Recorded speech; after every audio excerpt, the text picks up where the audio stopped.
The main source of their finances is ransom, mainly. Ransom is a major part of it. But on November 9, 2020, 6 Nigerians were convicted in UAE, United Arab Emirates. They were convicted for financing Boko Haram in Nigeria. 6 Nigerians, you can Google it. 6 Nigerians convicted in UAE for financing. They were in court between 2017 and 2020, going from the lower courts to the higher courts. They were convicted. 2 were sentenced to life imprisonment, 4 were sentenced to 10 years imprisonment.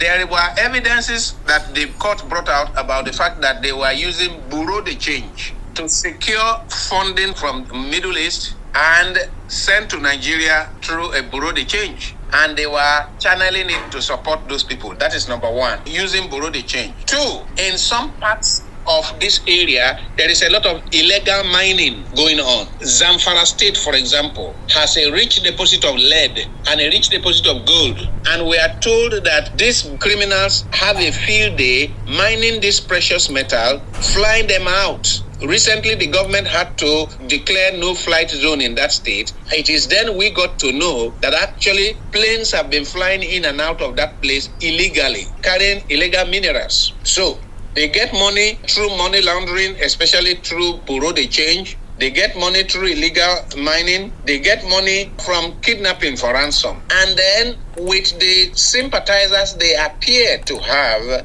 in the security forces, they also get military hardware and ammunition from the Nigerian armory. Or when they attack military bases and the military positions, then they collect the arms and ammunitions that they capture. And several times they have invaded military establishments and chased out the military or killed them and confiscated their equipment and their ammunition. They have multiple ways of financing their activities. Multiple ways. Then they have sympathizers from ISIS who are sending them weapons and ammunition through Libya and Niger and Mali. As you know, Mali has been in trouble. And then among those who are causing violence in those places are also these Islamist groups. As you know, Libya has been in trouble since the fall of Gaddafi. And there is no proper government and the borders are all porous. And all this, a lot of weapons are coming from those areas and in the hands of extremist groups. So they get support from all this. Then let me emphasize that Nigeria has a large, you can Google it to know the size, but Nigeria has a large northern border that is thousands of kilometers that is not properly manned.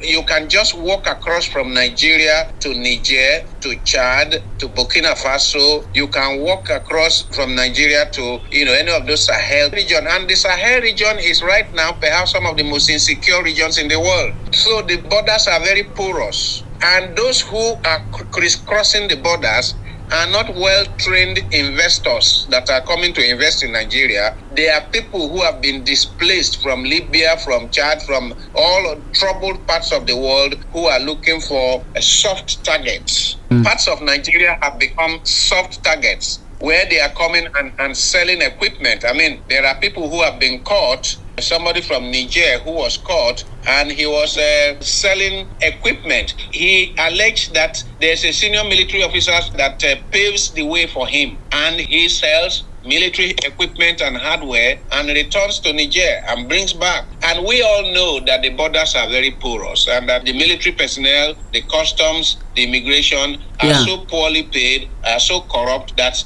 you can give them $5 and pass with whatever you are conveying. But Father George, you and I know that African countries don't manufacture these weapons, these ammunitions.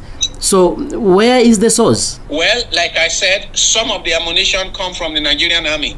There are bandits that have been caught and Boko Haram that have been caught and then the military equipment was traced to Sarajevo, one of those Eastern African countries, but it discovered that they were actually hardware, small arms or whatever, that were sold to the Nigerian army. We have had cases like that. But also, the orders are brought in by terrorist fighters, brought in by merchants that deal in arms and ammunitions. Most of them are manufactured in Eastern Europe. Right now, though, unfortunately, we're beginning to see some of those AK-47 weapons that are manufactured locally. But perhaps 90% of the equipment are definitely coming from outside.